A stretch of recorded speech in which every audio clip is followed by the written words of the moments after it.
Ouais, bonjour à tous, bienvenue dans le QG, le rendez-vous politique de Télé Grenoble. Après une pause de quelques semaines liée à la campagne des élections législatives partielles sur la première circonscription de l'Isère, on reprend le format habituel de cette émission avec chaque semaine un élu du territoire qui vient commenter l'actualité sur notre plateau. Et j'ai le plaisir de recevoir aujourd'hui Guillaume Gontard. Bonjour. Bienvenue pour Merci. cette petite reprise pour nous après quelques semaines de coupure. Vous êtes sénateur de l'Isère depuis 2017, président du groupe écologiste Solidarité et Territoire au Sénat. Ça représente combien d'élus 16 élus. sénatrices et sénateurs, voilà. Bon, sur 348 sénateurs au total, mais ça vous donne quand même un statut particulier. Cet été, par exemple, vous avez fait partie des discussions avec Emmanuel Macron pour nommer un Premier ministre à la France. C'est des moments un peu particuliers dans une carrière politique de se retrouver comme ça dans des échanges stratégiques puis importants. Bon, évidemment, cette séquence à la fois des législatives avec Lucie Castet, quand on avait rencontré le président de la République à l'Élysée, encore sur les dernières discussions qu'on a pu avoir aussi avec à la fois avec le président Macron, avec Michel Barnier, François Bayrou, etc., et les différents premiers ministres qui se sont succédés, puisqu'on en a eu beaucoup. Oui, c'est sûr que c'est à la fois une responsabilité, mais aussi une responsabilité collective, puisque c'est à chaque fois, à la fois avec Cyrielle Châtelain. En Isère, on est bien doté. Oui, les deux présidents groupe écologiste, président du groupe écologiste à l'Assemblée, et puis Marine Tondelier, présidente des écologistes. Mais c'est vrai que c'était important d'être présent, de porter la voix de l'écologie et de la porter aussi au Sénat. C'est important. Et oui, 16, c'est peut-être pas énorme, c'est peut-être un petit pourcentage, mais je pense qu'on fait beaucoup plus que le pourcentage qu'on représente, en tout cas. Et c'est important, en tout cas, de tracer une ligne, de montrer qu'on a des propositions. On l'a vu encore sur la séquence, notamment sur l'agriculture biologique, sur la suppression de l'agence bio. On a eu le débat cette semaine, puisque la droite a supprimé cette agence bio. On espère que dans la commission mixte paritaire, on reviendra sur cette erreur, parce que c'est dramatique pour l'agriculture biologique. Mais je dirais, dans ce cadre-là, heureusement qu'il y a des paroles pour dire attention, en fait, quelle agriculture nous voulons, comment voulons nous battre sur les questions à la fois de pollution, de santé, de prévention. C'est évidemment important. Et puis sur la question du réchauffement climatique, qui en plus impacte terriblement notre territoire, même bien plus que d'autres, que ce soit avec la Bérarde, on le voit avec les stations de ski et la transition en montagne. On a beaucoup à faire, on a beaucoup à anticiper. Et moi, ce qui m'inquiète un petit peu, c'est qu'on est dans une séquence où en fait on travaille au jour le jour, on n'a pas de vision, on n'a pas de cap, on n'a pas d'orientation, alors qu'au contraire on devrait avoir des plans pluriannuels et on devrait tracer une ligne. Et c'est ce qui manque réellement, cruellement en ce moment. Alors contrairement à l'Assemblée nationale, le Sénat est clairement à droite, les sénateurs ont été... C'est clair, oui, on peut le dire. Bon, là-dessus, vous n'allez pas me contester les chiffres. Les sénateurs ont été les premiers cette semaine à se prononcer sur le projet de budget pour 2025. C'est pour ça que c'est intéressant de vous avoir sur ce plateau. On va en parler dans cette émission, mais pour démarrer, je voulais revenir sur l'actualité locale, l'élection d'un nouveau député sur la première circonscription de l'Isère. C'était dimanche dernier. Alors, un scrutin qui faisait suite à la démission du titulaire, Hugo Prévost, qui avait été élu en juillet dernier pour le Nouveau Front Populaire, qui avait démissionné en septembre après des accusations de harcèlement sexuel. Vous avez eu le temps de le côtoyer un petit peu, j'imagine, pendant son court mandat. Est-ce que vous l'avez revu depuis sa démission surprise ? Non, oui, effectivement, je l'avais côtoyé, j'avais fait sa campagne, je l'avais côtoyé sur le début de son mandat, puis voilà, ce qui s'est passé, sa démission, et c'est vrai que non, je n'ai absolument pas revu. Alors, ils étaient 11 candidats pour prendre sa place. La campagne a démarré en 2024, en décembre. Elle s'est terminée en 2025.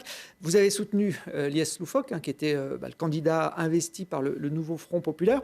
Un candidat parachuté au dernier moment. Il travaille à Paris. Il avait d'ailleurs été candidat aux législatives en juillet dans le Val-de-Marne. Est-ce que vous, qui êtes un élu de terrain, attaché à votre territoire, je rappelle que vous avez été maire du Percy, qui est un petit village du Triel, est-ce que ce sont des pratiques que vous cautionnez d'envoyer comme ça des candidats de Paris, quelle que soit leur couleur politique, pour aller sur des territoires de province ? j'ai toujours un attachement au territoire et c'est un peu comme ça que je suis aussi rentré en politique, hein, justement, par l'aspect municipal. Donc ma vision, elle est plutôt effectivement avec cet ancrage-là. Après, des parachutages, il y en a eu beaucoup d'ailleurs sur cette circonscription même. Et donc, il y en aura encore. Ça fait partie aussi du géopolitique. Après, ce que je trouvais vraiment intéressant avec Lies Loufoque, c'est ce qu'il a apporté. Parce que parachutage, ok, c'est juste pour se faire élire. Il avait quelque chose aussi de particulier sur une thématique qui est très peu abordée, sur la question de l'enfance, de la protection de l'enfance. Et je pense que c'était une parole importante, forte, qui aurait pu être menée au sein de l'Assemblée nationale. On a vu d'ailleurs qu'il y a eu des auditions, je crois, même du président du département de l'Isère sur la question de l'enfance cette semaine. Donc on voit voilà, que c'était un sujet. Donc je trouve que pour le coup, ce qu'on appelle un parachutage était plutôt, en tout cas, justifié. Moi, j'aurais vraiment aimé que Lies Loufoque, pouvoir travailler avec lui, ce qui n'empêchera pas d'ailleurs, parce que on sait que c'est une cause qu'il continuera à défendre. Il est complètement investi sur ce sujet-là, et donc moi je compte poursuivre et travailler avec lui. Je souhaite évidemment bonne chance et félicitations à la nouvelle députée. Après, on sait aussi, parce que c'est vrai que beaucoup ont fait des analyses politiques sur cette séquence, on sait un peu dans les conditions. Je pense qu'il y avait un rejet d'Olivier Véran très fort, en juillet. On sait qu'on est dans une circonscription clairement ancrée à droite, dans une circonscription, je crois, depuis 1956, qui a eu 5 ans un ou une élue on va dire plutôt de gauche, puisque c'était Madame Fioraso et puis Olivier Véran. Donc c'était une petite séquence. Je regrette évidemment, moi j'aurais préféré effectivement que cette circonscription reste à gauche au sein du nouveau Front populaire. Bon voilà, c'est une séquence effectivement pas très positive. D'autant que le nouveau Front populaire avait, on peut dire, envoyé ses poids lourds pour faire campagne ici en Isère ces dernières semaines. Il y a eu Manuel Bompard, patron de la France Insoumise, Marine Tondelier, celle des Verts, Mathilde Panot. Ils sont venus tracter sur Grenoble, même ce sont les images qu'on voit. Lucie Castet est venu apporter son petit tract dans les rues de la capitale des Alpes, mais là où leur candidat avait réussi à l'emporter en juillet, vous l'avez dit, face à l'ancien ministre de la Santé, Lies Loufoque a été largement battu par la candidate macroniste, Camille Galliard-Migné, qui avait, elle, reçu le soutien de Gabriel Attal. Donc il y avait quand même un combat national sur cette élection partielle locale, avec des poids lourds qui sont venus chacun défendre son camp. Lucie Castet, qui avait un temps été pressentie pour essayer d'être la députée de cette première circonscription d'Isère, finalement, elle a bien fait de ne pas venir. Bon, je ne sais pas si elle a bien fait, parce qu'on peut toujours faire des si et de refaire le film. Le résultat est ce qu'il est. C'est aussi une élection partielle, donc il faut la considérer comme une élection partielle. On sait qu'il y a très peu de participation, on sait que les gens ne sont pas mobilisés, on sait aussi qu'on est dans une séquence très complexe. Et c'est vrai que globalement, moi, je me félicite jamais en fait que la participation soit aussi faible, parce que 38% au deuxième tour. Ça veut dire aussi un rejet assez, mais on le voit d'ailleurs, assez global. Je dirais, quels que soient d'ailleurs les groupes politiques, en fait, des politiques en général. Donc, on va dire que cette séquence, la dissolution, tout ce qui est en train de se passer, les difficultés, justement, à avoir un cap, avoir une orientation, à savoir où on va, c'est cet aspect très anxiogène qu'on a dans notre société, en fait, fait en sorte que les gens restent chez eux, ne croient plus forcément à la politique. Moi, je trouve ça dommage. Et justement, je trouve que la campagne de Lies Loufoque, on a vu un Premier ministre qui renvoyait toujours sur les soi-disant l'extrême gauche, etc., en disant quelque temps avant tout le bien qu'il pensait de Lies Loufoque sur son combat sur l'enfance, justement. Je pense que Lies a amené quelque chose, a amené une certaine fraîcheur. Ça n'a pas suffi. Voilà, dont acte. Un petit mot sur l'une des surprises de ce scrutin, c'est l'émergence d'un nouveau parti alternatif, un parti écologiste, en tout cas il se présente comme ça, Equinox, qui est inspiré par l'ingénieur Jean-Marc Jancovici, qui n'a pas toujours été en phase avec les idées des écologistes pure souche, j'ai envie de dire, des Verts, un parti qui fait près de 8%, notamment à Grenoble. C'est pas neutre, ils sont presque au score qu'a réussi les Verts lors des européennes en juillet dernier sur Grenoble. Qu'est-ce que ça vous inspire ? Ça m'inspire surtout qu'en fait, il y a un vrai besoin, une vraie envie qu'on parle des questions d'écologie, de la question climatique, des enjeux climatiques, de comment justement on peut apporter des solutions, on peut trouver des solutions, et notamment effectivement à l'échelle locale. Je pense que je le disais tout à l'heure, on est un département, on est une région, les Alpes, qui sont encore plus impacté par ce réchauffement climatique. Et donc, il y a la question de comment on lutte contre le réchauffement, la question aussi de comment on s'adapte. Et donc, ça, c'est toutes des politiques qu'on doit mettre en œuvre sur la question de la biodiversité, sur la question de l'eau. On sait qu'on est un département aussi très impacté sur les questions d'eau, de potabilité de l'eau. Et donc, tous ces sujets-là, effectivement, il y a une véritable attente. Et je pense que, voilà, et en tout cas, c'est notre rôle aussi, et d'être peut-être aussi sur à la fois toutes ces élections, on s'est battu pour ça dans ce budget dont l'écologie a été complètement sabrée, a été mis derrière. Moi, j'ai vu Donald Trump avec son gros stylo, là, son gros feutre, et qui signait des décrets à tir à l'arigot. C'était des décrets en réalité dramatiques pour les droits humains, dramatiques même pour l'humanité, et avec un décret où il sortait de l'accord de Paris. Vous avez déjà fait le coup la dernière fois. Mais là, c'est vrai que maintenant, aujourd'hui, avec tout ce qui est en train de se passer, de décider de sortir de l'accord de Paris, mais en réalité, quand je vois le budget qui a été voté au Sénat avant-hier soir, en fait, François Bayrou, avec ce budget, en prenant une orientation et en, je dirais, piétinant, puisqu'on recule de 1,3 milliard sur les questions de climat, sur les questions d'écologie, en fait, est sorti des accords de Paris, lui, par la petite porte. Lui, il n'avait pas un gros feutre, mais c'est en réalité ce qu'on a fait en votant ce budget avec ces orientations. Alors, justement, sur ce budget, il y a quand même des mesures qui semblent aller dans le bon sens pour la gauche, mais je ne me prononce pas à votre place. L'effort sur l'impôt sur le revenu pour les ménages les plus aisés, qui est estimé à 2 milliards d'euros. Il y a la contribution exceptionnelle sur les bénéfices des grandes entreprises, qui est restée dans le projet de budget. Malus. Sur une année. Pour l'instant, mais et on va voir effectivement dans la CMP si ces quelques mesures restent on n'en est qu'au début et vont jusqu'au bout. Mais en tout cas, les sénateurs ont voté ce texte. Il y avait le malus aussi sur l'achat des voitures thermiques, une taxe supplémentaire sur les billets d'avion. Tout ça sont des mesures quand même que vous soutenez. Mais c'est des mesures évidemment qu'on soutient. Et en fait, c'est surtout des mesures, c'est pas des choses en plus, c'est des choses. À part effectivement le dispositif de contribution exceptionnelle sur les grandes entreprises qui ne sera que sur un an et qui est très très très mesuré, sinon tout le reste c'est juste des non-reculs en fait. C'est tout. Par rapport à 2024, pour le coup, on a juste sauvé les meubles. Mais la réalité de ce budget, c'est qu'on demande énormément de sacrifices en fait aux personnes qui sont en bas de l'échelle, à tous ceux qui ont subi la crise.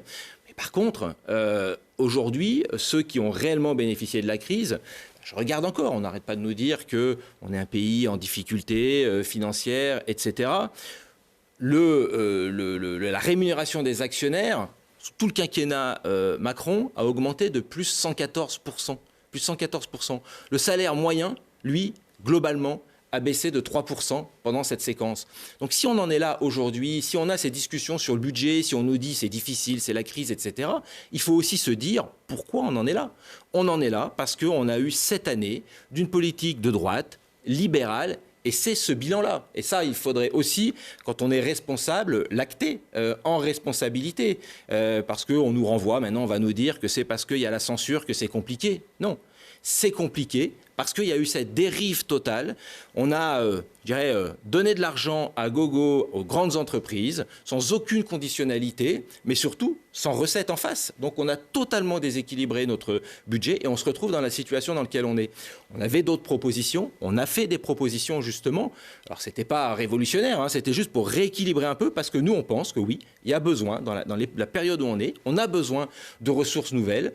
On a besoin, je dirais même, de faire appel au patriotisme de ces grandes entreprises, de ceux qui ont doublé leur fortune en quelques mois, parce qu'il y a des enjeux. parce qu'il y a des enjeux terribles, à la fois sociaux, à la fois climatiques, et que si on ne se donne pas les moyens et les capacités pour agir, en fait, en réalité, moi je suis très inquiet pour le budget 2026, pour le budget 2027, parce que les mesures qu'on prend, ces mesures d'austérité, en réalité, on prépare les dépenses de demain. Quand on n'agit pas sur la transition écologique, quand on n'agit pas sur les questions énergétiques, quand on n'agit pas sur la rénovation des logements, demain, ça sera des coûts bien pires. On va se retrouver dans une nouvelle crise énergétique et puis on va nous dire on va mettre un bouclier tarifaire qui va nous coûter, la dernière fois, c'était 63 milliards d'euros.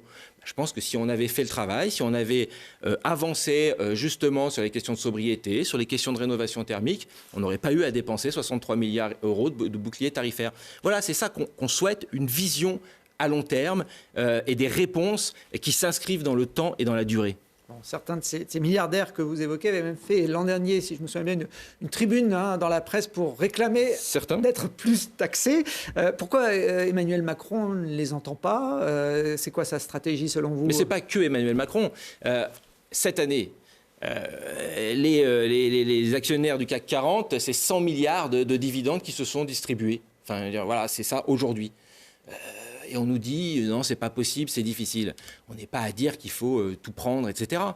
Certains le disent. Participer, peut-être, mais en tout cas, nous, c'est pas le cas. On est très très loin. Pour le coup, on ne leur prend rien. Enfin, je veux dire, on est dans cette. Non, mais on est vraiment. Moi, je veux vraiment le dire parce que ça aussi, c'est en termes même de symbolique. Moi, je l'entends tous les jours, cette question de la justice fiscale, de la justice sociale. Quelqu'un qui travaille, qui prend sa voiture parce qu'il n'a pas d'autre possibilité, qui va payer son essence souvent très cher, et qui voit ces injustices, qui dit « moi, je ne peux pas faire autrement ». Et puis, il y en a qui vont faire leurs courses en jet, qui vont se verser des dividendes et qui ont triplé, doublé leur fortune.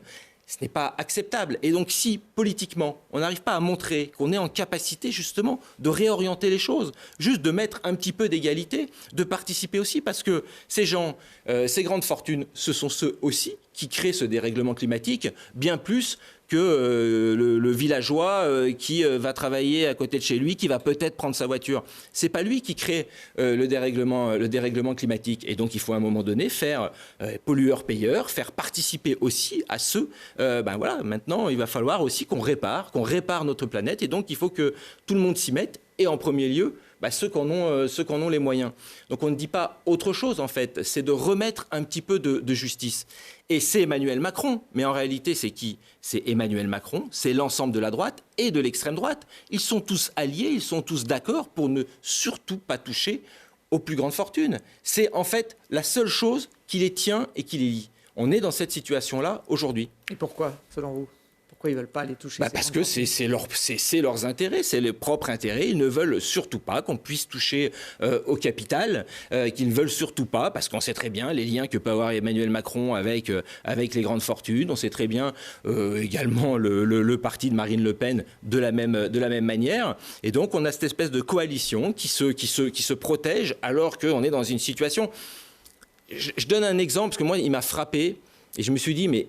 Si quelqu'un regarde ces débats, qu'est-ce qu'il peut penser? On a eu le débat au Sénat, c'était sur les retraites chapeau, les retraites à plus de 10 000 euros, qui étaient sur la taxation de ces retraites chapeau qui était passée, je ne sais plus exactement le chiffre, mais c'était de 9 à 12%.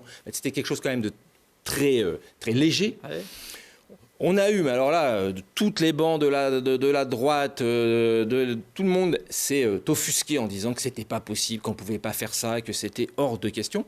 Et puis, du coup, ça a été rejeté, évidemment. Juste après, on a eu le débat sur le fameux jour de solidarité, c'est-à-dire travailler un jour pour rien, en fait, au service de... ça veut dire quoi, ça, en fait? Ça veut dire que le smicard...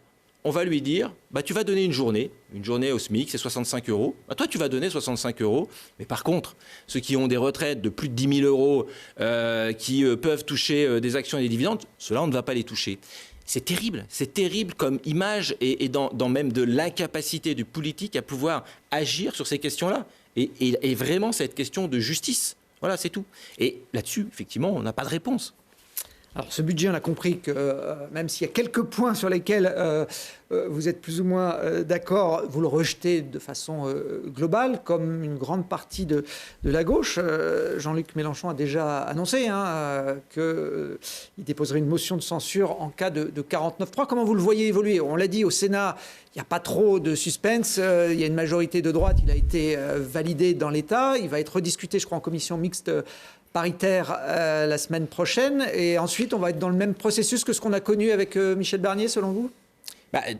C'est ce qui est un peu quand même assez dingue quand même. C'est que Michel Barnier a mis en place sa méthode, donc un budget très austéritaire, avec un peu un passage en force. On n'écoute personne, on continue comme on a envie, on fait un 49.3, puis il a été censuré.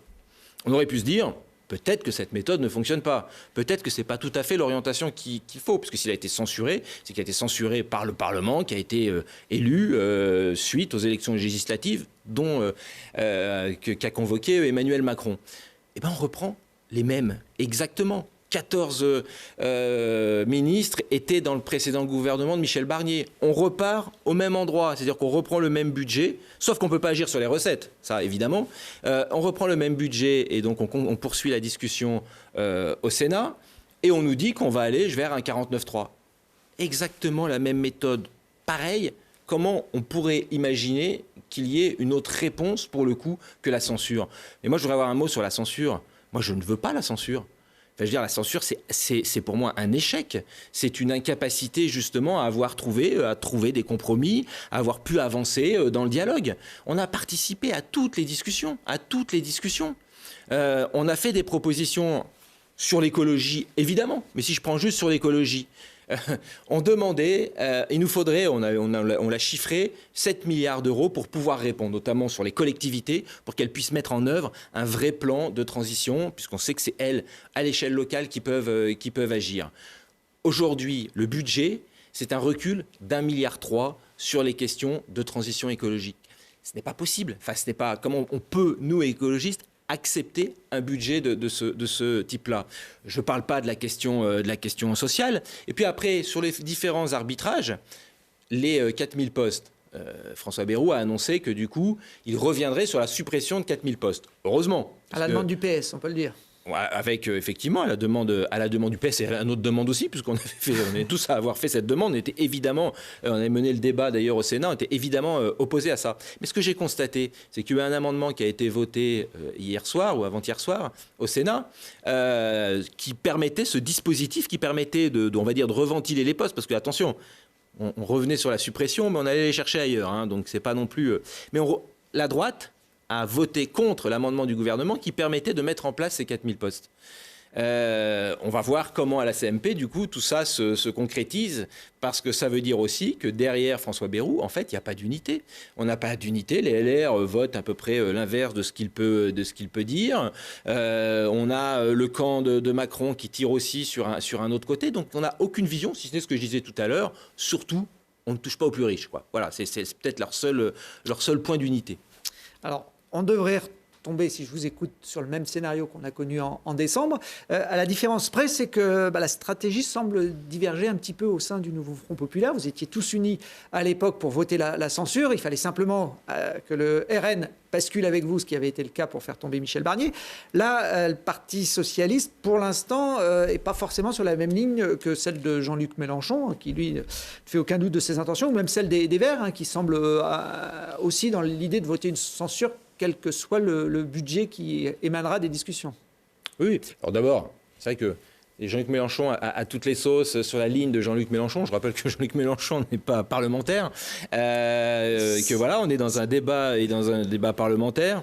Ça, c'est une première chose. Et deuxièmement, c'est pas Jean-Luc Mélenchon qui trace la ligne, la stratégie du nouveau Front populaire. Cette stratégie, elle se discute, notamment avec les groupes à l'Assemblée nationale, qui se rencontrent, qui se voient très régulièrement, et avec des spécificités. Moi, je ne porte pas tout à fait les mêmes choses, les mêmes orientations que peut porter le Parti socialiste, que peut porter le Parti communiste ou que la France insoumise. Mais heureusement, sinon on serait un seul parti, donc on a chacun des spécificités. Et heureusement aussi une autonomie sur la stratégie. Le Parti socialiste a décidé d'une stratégie différente, pas tant différente que ça en fait. on a participé aux mêmes réunions, aux mêmes rencontres. D'ailleurs, avec également les communistes, nous les écologistes, on a apporté, voilà. Les socialistes ont estimé qu'ils pouvaient encore peut-être décrocher des choses, gagner des choses. Ce qui semble être le cas. Mais ce qui semble être le cas, je dirais plutôt l'inverse. J'ai d'ailleurs vu mon collègue Patrick Caner, président du groupe socialiste au Sénat, quand il a vu le vote final, et qui faisait le compte, il s'est dit en fait il reste pas grand-chose. Donc s'il n'y a pas d'inversion au niveau de la CMP, ça va être quand même très compliqué.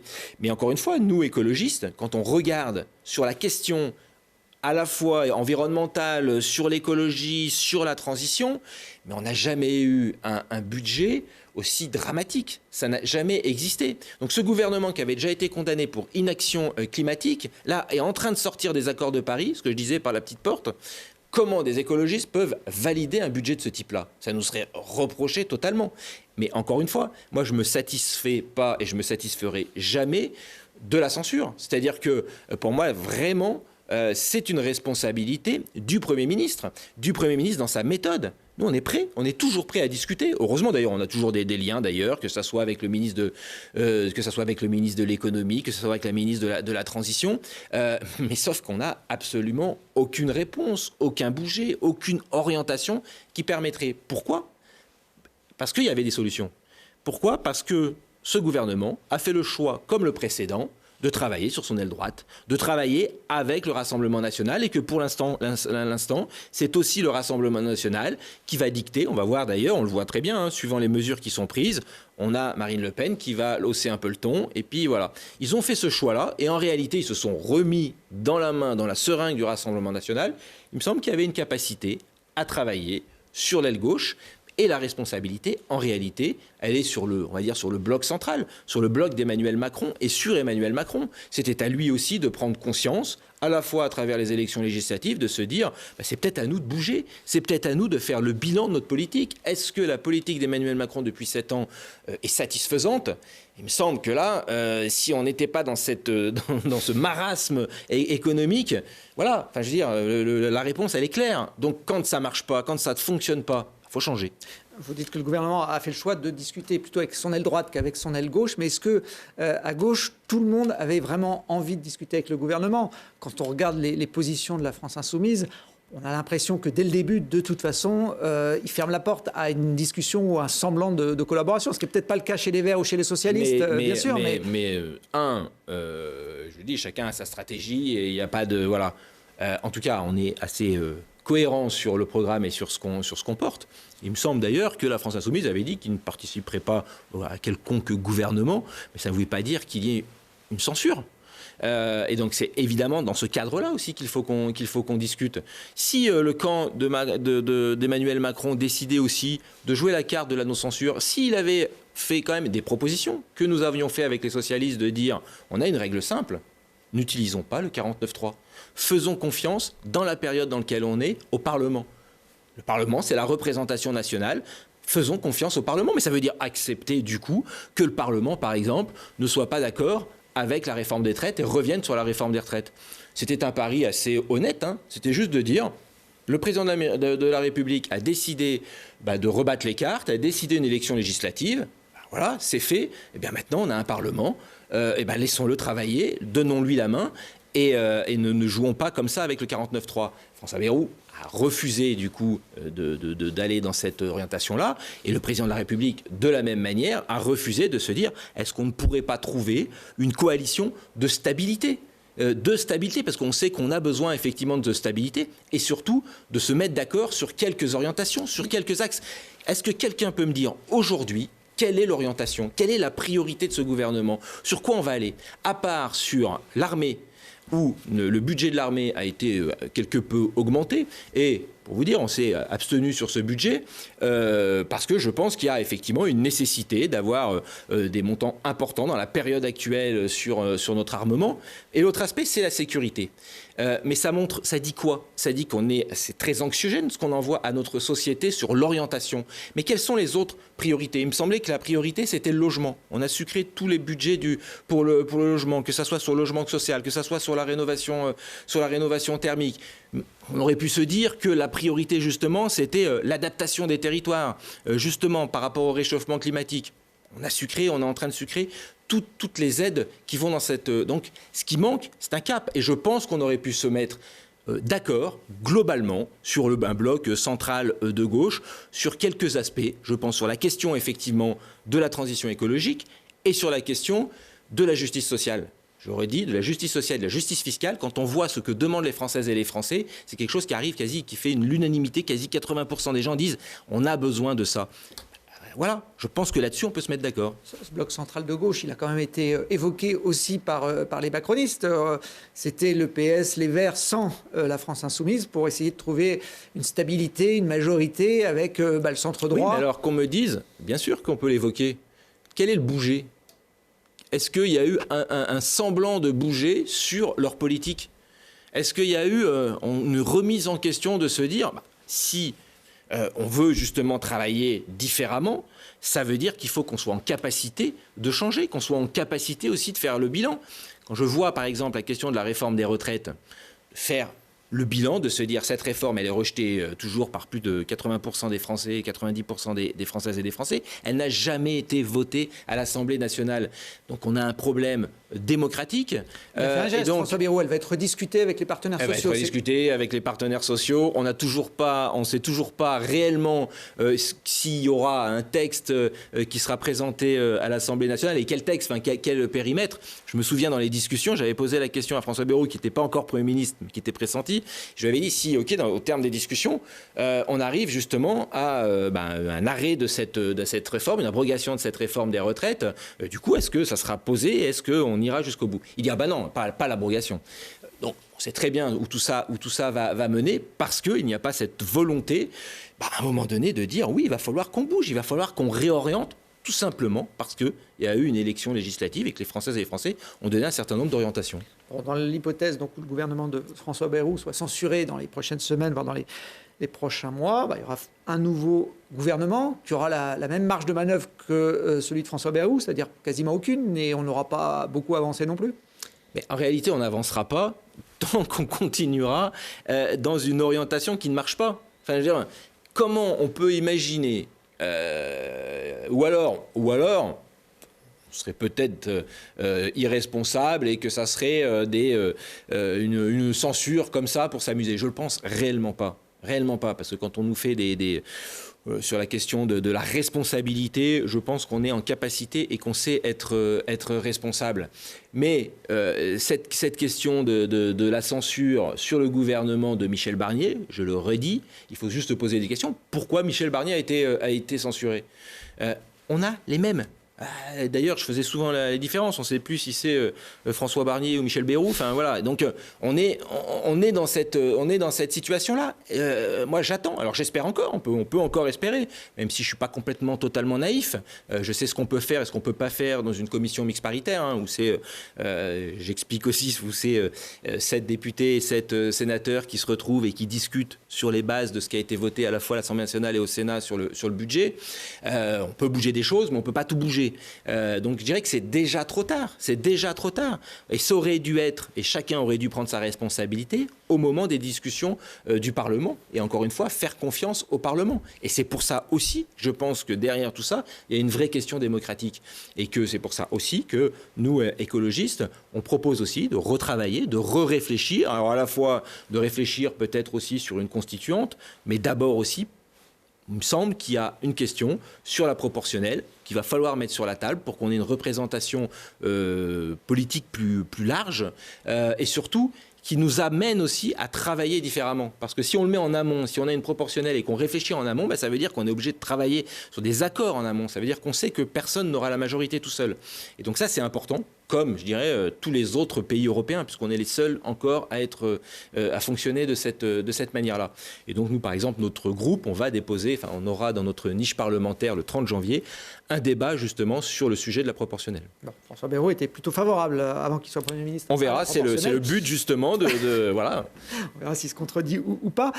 Pour débloquer les choses, il y en a un en tout cas, et je reviens à lui, qui a une solution. Il s'agit de Jean-Luc Mélenchon. Il demande la démission d'Emmanuel Emmanuel Macron. Vous êtes aussi sur cette ligne-là, de faire en sorte que le président de la République n'ait pas d'autre choix que de démissionner pour reconvoquer une élection nationale? Mais moi déjà, je vous ai dit que je ne me positionne pas en fonction de Jean-Luc Mélenchon ou de quoi que ce soit. Enfin, je veux dire, voilà, les écologistes, il y a beaucoup les écologistes sont suffisamment grands, voilà, responsables, dirigent des grandes villes, ont un groupe à l'Assemblée nationale, au Sénat, et ont une ligne politique.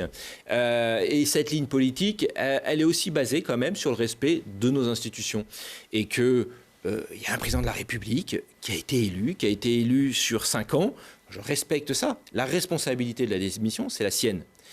C'est sûr que si je regarde ce qui est en train de se passer, je me dis qu'Emmanuel Macron est en train de tout faire. Comme je disais pour Michel Barnier, il est en train de tout faire pour aller vers la censure. Bon, j'ai l'impression que Emmanuel Macron fait la même chose. C'est-à-dire qu'en fait, il est en train de mettre tous les dispositifs et tout ce qu'il peut pour aller vers la seule solution qui lui restera, ça sera peut-être de démissionner. Mais ça, c'est quelque chose pour moi qui lui regarde. C'est sa responsabilité, il a été élu. Par contre, on a des dispositions dans notre Constitution, dont effectivement la censure qui est un élément. On avait d'autres dispositions, notamment le 49.3, encore une fois. Est-ce que le Premier ministre accepte de ne pas utiliser ce 49.3 et de faire en sorte que ce débat-là puisse avoir lieu? On avait fait par exemple la proposition, nous on pensait que de reprendre le budget là où il en était et de reprendre le même budget. Alors on nous dit oui mais c'est une question d'urgence parce que pour avoir le budget en février, sinon c'est avril. On sait très bien qu'il y avait d'autres dispositifs. On pouvait avoir une loi budgétaire qui permettait justement de gagner un petit peu de temps autour de la loi spéciale et d'adapter un certain nombre de dispositifs et de remettre sur le tapis, on va dire, la question budgétaire et de laisser la main au Parlement. Ce n'est pas ce choix-là qui a été fait. Voilà, moi je le constate tout simplement. Et nous, après, on utilise les outils qui nous sont donnés par la Constitution, tout simplement.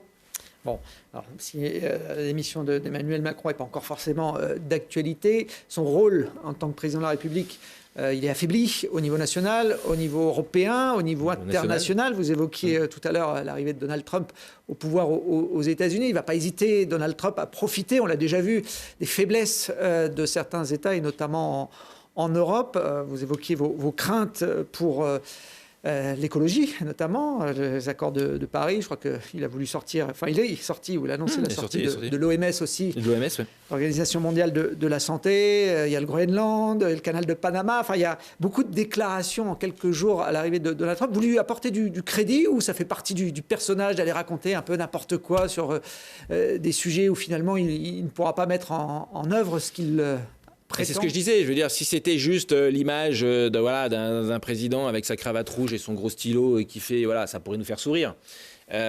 Sauf que derrière, il y a une réalité. Il y a vraiment une réalité avec, c'est pas n'importe quel pays, ce sont les États-Unis.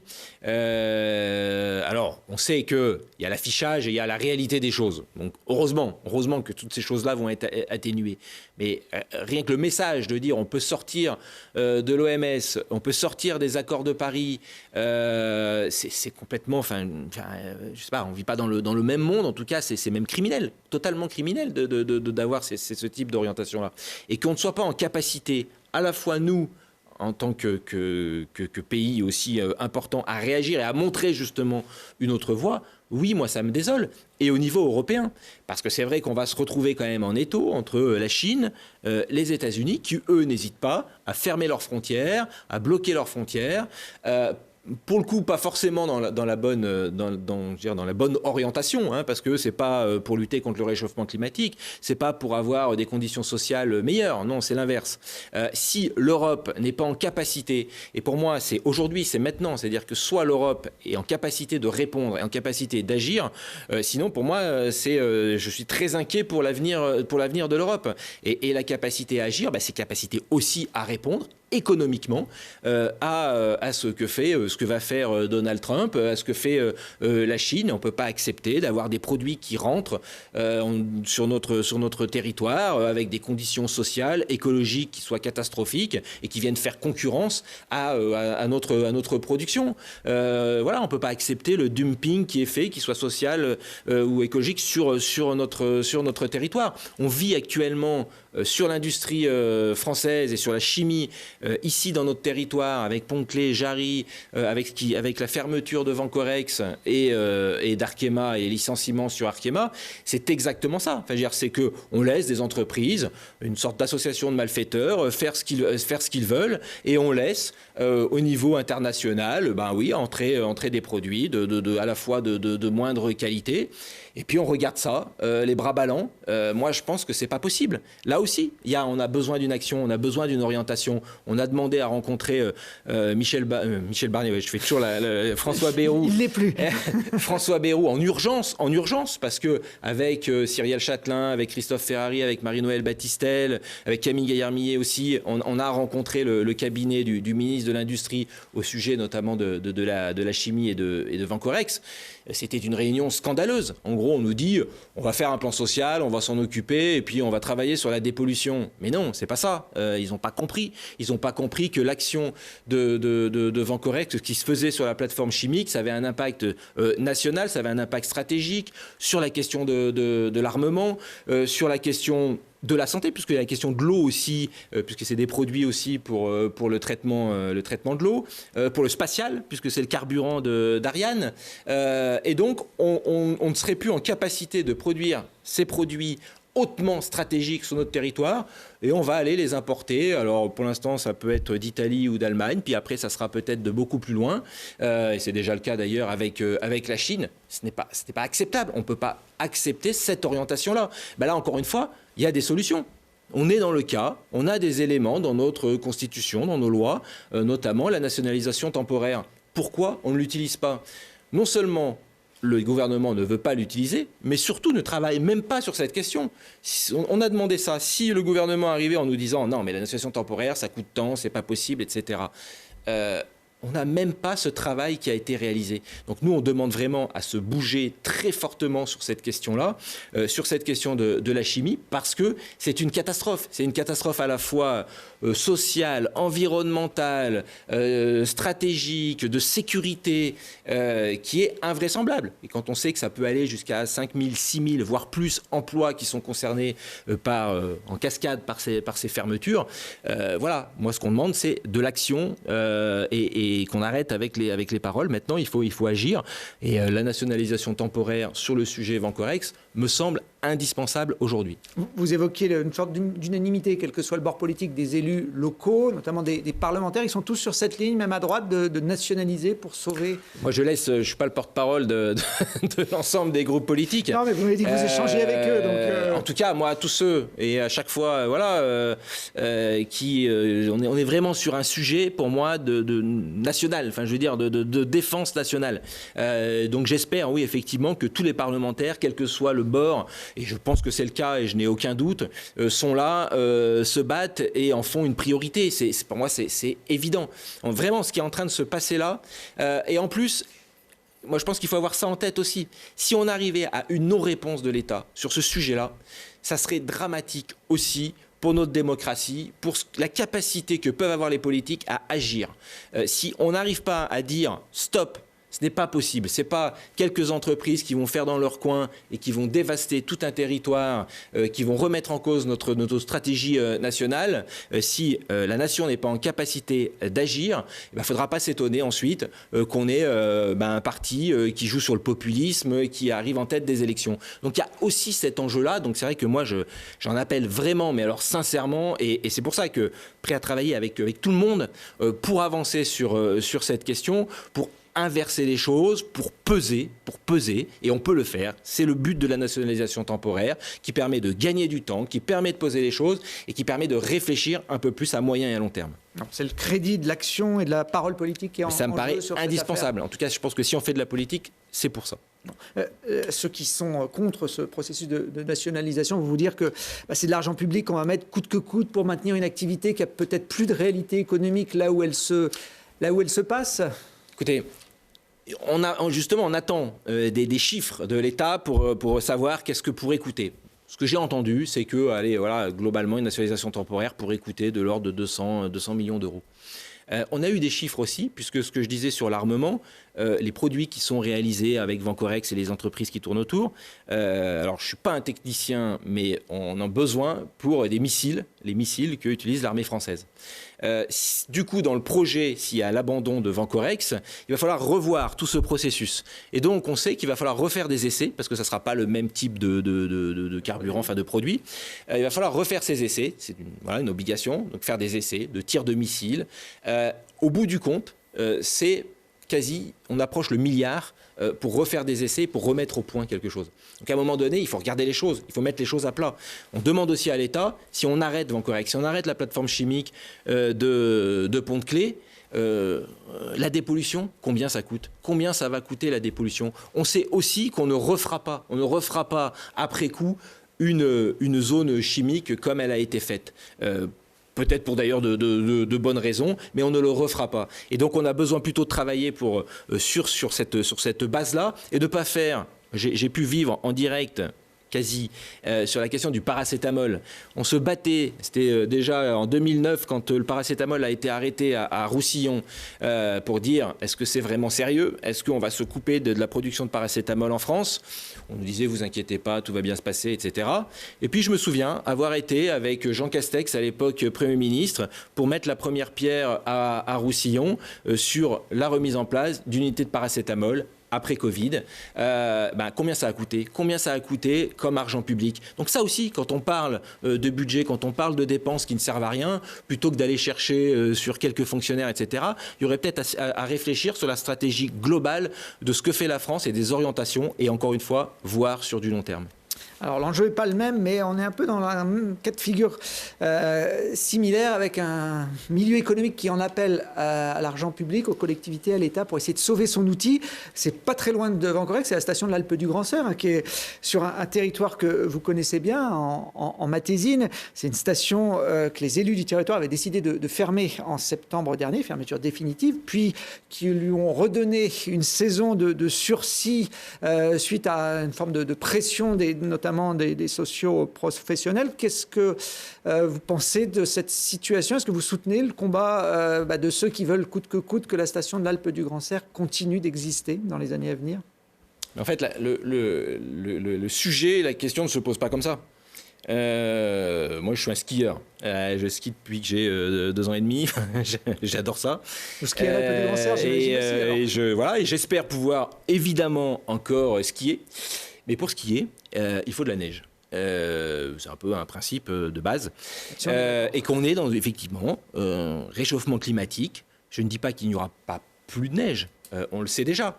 Il peut même parfois y en avoir beaucoup à un certain moment. On est même plutôt dans ces phases-là, en fait, avec des précipitations qui peuvent être assez fortes à un moment donné, puis des réchauffements très, très rapides. En tout cas, on le sait, et on a déjà perdu quasi 1 mois d'enneigement sur les stations de moyenne montagne.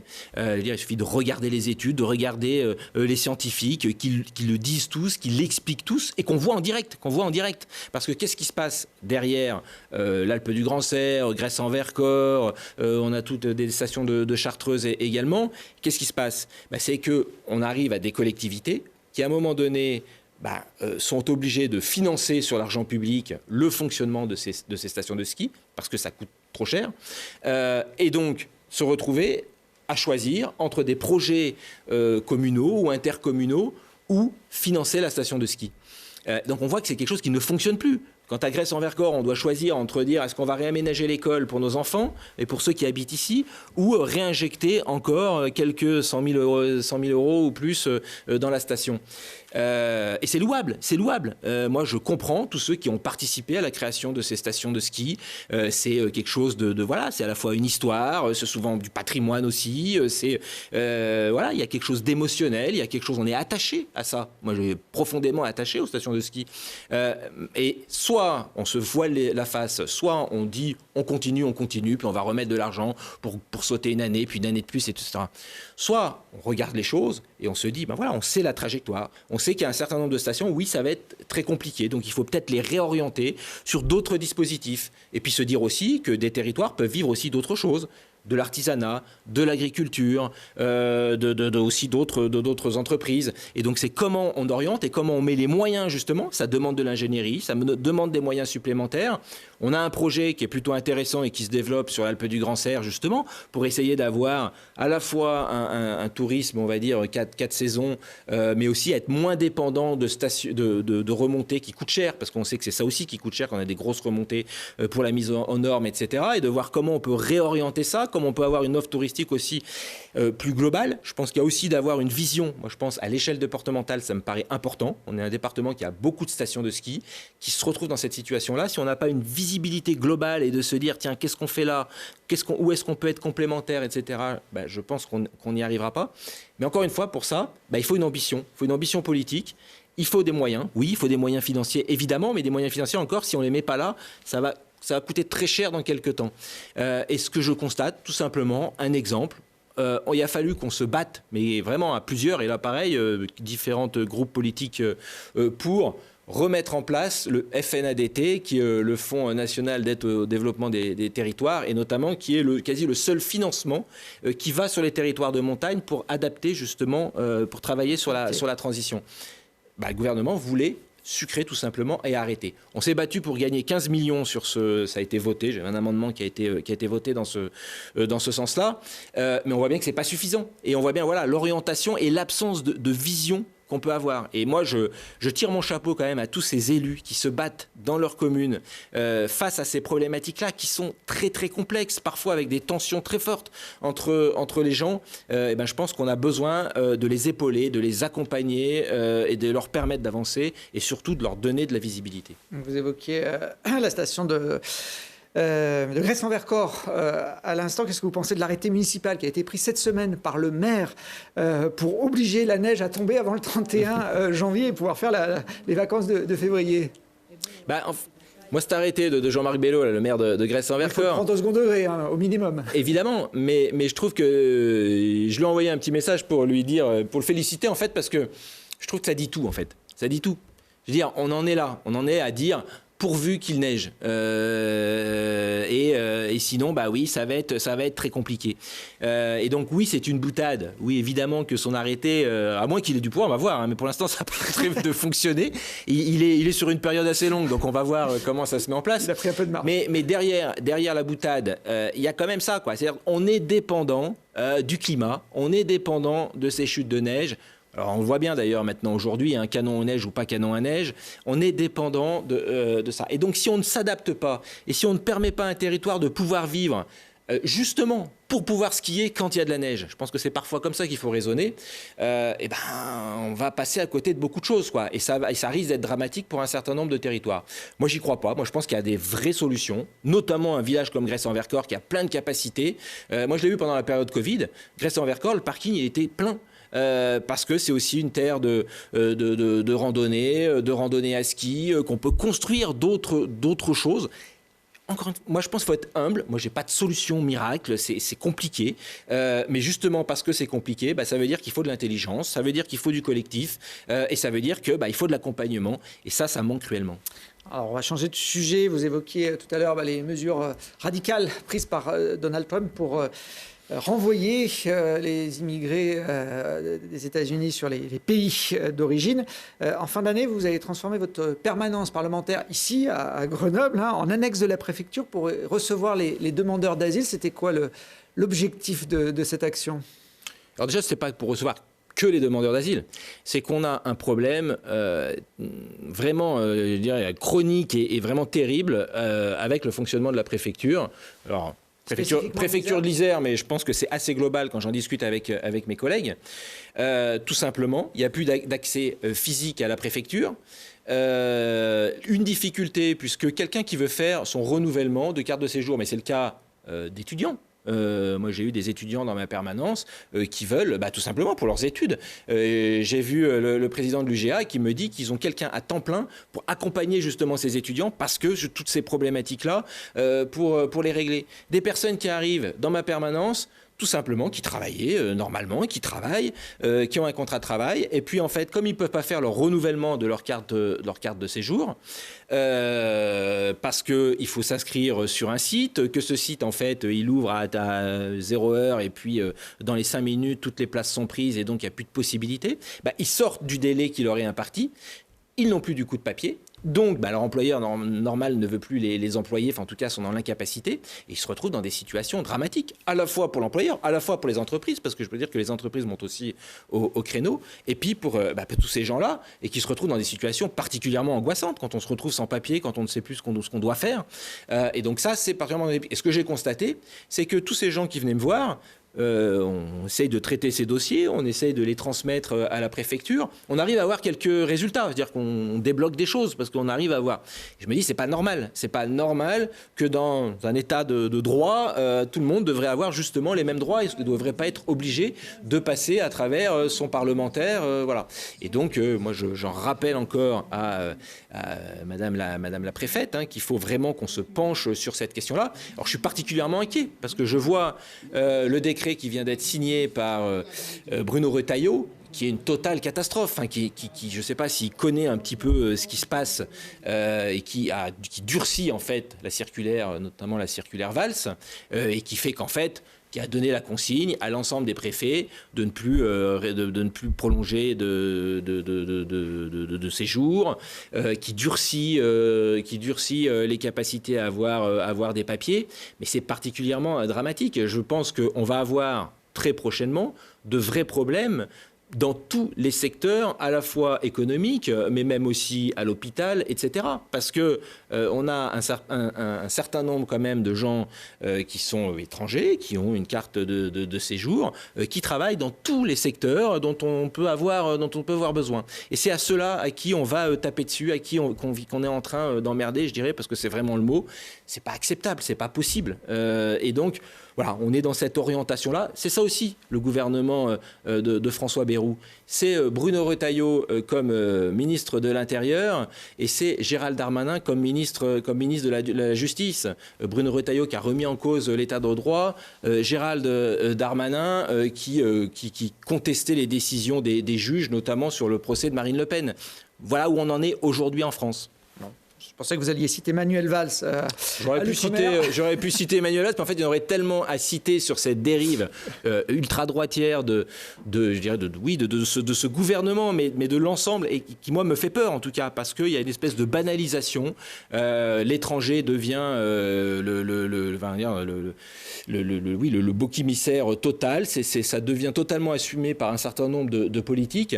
La réalité, je veux dire, quand on voit, je rappelle quand même que l'immigration, le solde, il est toujours positif. C'est-à-dire que les immigrés qui travaillent en France, ils payent leurs cotisations, ils participent, et que globalement, ils participent plus que ce que ça pourrait globalement nous coûter. Donc il faut toujours avoir ça en tête, et que notre économie, elle ne tournera pas sans l'immigration. Alors parmi ces nouveaux ministres ou anciens que vous avez cités, il y en a un qui est nouveau pour le coup, et qui vient du territoire isérois. Il s'appelle Yannick Neuder. Il est aujourd'hui ministre de la Santé. Il était d'ailleurs en visite ministérielle en Isère lundi pour faire la chasse aux fraudes sociales, notamment auprès des salariés de la caisse d'assurance maladie. Qu'est-ce que vous pensez? J'imagine que vous le connaissez bien, Yannick Neuder, qui est parlementaire depuis des années également. Je connais d'autant plus parce que si les ministres, ils nous le doivent un petit peu, puisque je rappelle que nous avons fait front républicain, nous avons... la candidate qui était face à lui aux élections législatives s'est désistée pour permettre à Yannick Neuder de se présenter, enfin de pouvoir être élu. Et notamment, j'ai même fait campagne pour lui. J'ai même appelé à voter pour lui. Donc j'aurais aimé, par exemple, que Yannick Neuder, justement, ait une vision, et sache d'où il vient, en fait, et de se dire, attention, peut-être que j'ai aussi, justement, je ne vais pas appliquer le programme des Républicains. Je n'ai pas été élu pour ça. Ça aussi, j'aurais aimé, parce que ça fait partie de la responsabilité politique dans un moment fort, dans un moment dur de notre pays. Qu'est-ce qu'il fait en étant ministre de la Santé, quand on voit les problématiques des urgences, quand on voit la problématique qu'on peut avoir à l'hôpital, les difficultés à la fois pour recruter des médecins, des infirmières, quand on voit les conditions dans lesquelles travaille ce personnel, quand on voit la difficulté qu'on peut avoir sur la santé, le choix du ministre de la Santé, sa première sortie sur le territoire, c'est pour aller pointer du doigt les soi-disant fraudes sociales. Oui, évidemment qu'il y a quelques fraudes sociales. On peut aussi rappeler aussi le montant du non-recours, ça veut dire des droits que les gens ne vont pas demander, ne vont pas réclamer, parce que parfois c'est aussi compliqué. Mais on sait réellement très bien que la problématique n'est pas là. La problématique, elle est que on a un déficit de financement de notre hôpital public. Pourquoi ? Parce que on a fait des suppressions de taxation sur divers secteurs de contributions sociales sans les compenser, sans jamais les compenser. C'est-à-dire que l'État à chaque fois dit on va supprimer ce prélèvement sur des prestations sociales, on va les supprimer, alors parfois peut-être à juste titre, peu importe, mais on ne les compense pas pour le budget de la sécurité sociale. Donc oui, on se retrouve dans une situation, et on sait très bien que la vraie question, c'est qu'on a un problème de recettes, c'est vraiment un problème de recettes qu'on a sur la question de la sécurité sociale, mais pas un problème de dépenses. Les dépenses, au contraire, les dépenses, c'est le besoin, c'est ce qu'on a besoin pour justement soigner l'ensemble de la nation. Et donc voilà, je pense qu'en termes de priorité, l'affichage aurait pu être meilleur de la part de Yannick Neuder. Bon, Yannick Neuder qui reste pour l'instant le patron des Républicains en Isère, c'était sa fonction. Dernier petit mot pour ceux qui vous suivez sur Twitter, c'est fini, vous avez coupé votre compte il y a quelques jours, lundi je crois, on voit l'annonce faite. C'est ça.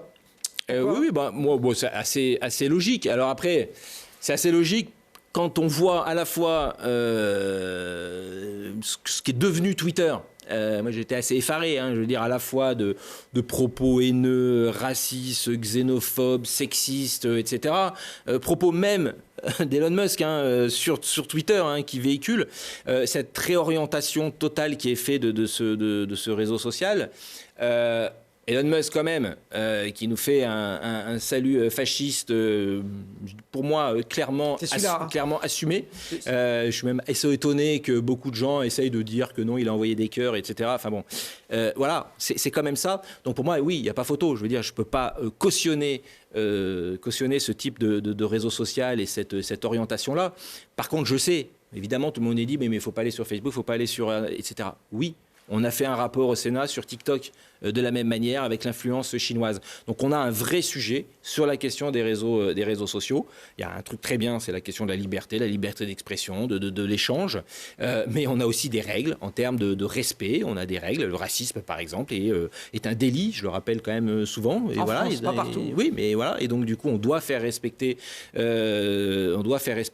aussi les lois françaises. Je dis pas que c'est simple, mais en tout cas, c'est vraiment un sujet sur lequel on doit réfléchir, on doit avancer, et notamment aussi sur les influences étrangères, parce qu'on voit que ces influences étrangères, à travers les réseaux sociaux, ont un impact très fort. Et donc, comme on fait de la politique, oui, le geste de dire on s'en va de Twitter et de X, qui est maintenant, voilà, c'est un geste politique et c'est un signal politique. Mais je vois aussi que c'est beaucoup suivi. On a le journal Le Monde, Libération, etc. Enfin voilà, des médias importants qui ont fait cette démarche-là. Moi, je pense que c'est salutaire et ça me rassure un petit peu parce que voilà, on peut pas tout accepter. Mais le risque, c'est aussi de laisser encore plus de place. Mais c'est pour ça que c'est pas une fin en soi. C'est pour ça que c'est pas une fin en soi. Et c'est pour ça que vraiment, nous, on a proposé déjà un débat au Sénat sur ce sujet-là. On est en train de saisir aussi avec des collègues l'ARCOM sur cette question-là aussi de la gestion. Je rappelle quand même que X ne respecte pas, en tout cas, on va avoir une procédure au niveau européen, ne respecte pas les règles européennes. Donc ça aussi, à un moment donné, on a un espace européen. On peut se poser aussi la question, pourquoi il n'y a pas de réseau social européen. C'est aussi une vraie question. On a pris peut-être du retard, mais voilà, je pense qu'on a un vrai chantier sur cette question-là, sur la question à la fois de la liberté d'expression, du financement de cette liberté d'expression, des médias plus globalement. Ça pose toutes ces questions-là. Donc oui, c'est pas une fin en soi, c'est pas parce qu'on a quitté X qu'on a résolu le problème, évidemment, mais parfois les signaux politiques sont importants. Bon, là on était sur un format à l'opposé de ce que propose X ou les réseaux sociaux. On a passé 1 heure ensemble. Et c'est très agréable. On cherche pas la petite phrase, et vous pouvez revoir toutes nos émissions en replay replay sur telegrenable.net, évidemment. Dernière mission, poser une question à notre prochain invité. Alors, c'est un de vos collègues, même si vous n'êtes pas du même bord politique. Il s'agit de Michel Savin, qui est sénateur de l'Isère également, membre des Républicains. Vous regardez la caméra qui est en face de vous et vous pouvez lui poser la question que vous souhaitez. D'abord, bonjour à Michel Savin. Non, moi j'avais une question assez simple. C'est vrai qu'on est un territoire, l'Isère, agricole, et avec une particularité, c'est que le bio sur ce territoire est particulièrement important. On a plus de 700 exploitations qui sont en agriculture biologique. On est à plus de, je crois, 27 ou 28 000 hectares en agriculture biologique. Michel Savin, je crois que tu as voté, en tout cas avec ton groupe, sur la suppression de l'agence bio et la suppression de certains moyens pour l'agriculture biologique. Voilà, est-ce que tu ne penses pas que c'est un message assez contradictoire, justement, quand on se dit vouloir porter l'agriculture, surtout dans une période difficile pour l'agriculture, à la fois sur les problématiques sanitaires qu'on a pu avoir, et qui fait que, du coup, cette agriculture a plutôt besoin d'aide, d'accompagnement, et encore plus l'agriculture biologique qui, effectivement, traverse une crise. Donc voilà, est-ce que le message était vraiment le bon? Et j'espère en tout cas qu'il y aura une prise de conscience peut-être d'ici là, d'ici que ma question soit posée, puisqu'en CMP, qu'on revienne en tout cas sur cette suppression de l'agence bio qui est dramatique. Eh bien, on posera votre question, en tout cas, à Michel Savin dans la prochaine émission. Merci d'être venu inaugurer la saison 2025 du QG politique, Guillaume Gontard. Et puis, merci. Bon courage pour les prochains débats dans l'hémicycle. Mais c'est vrai que c'est...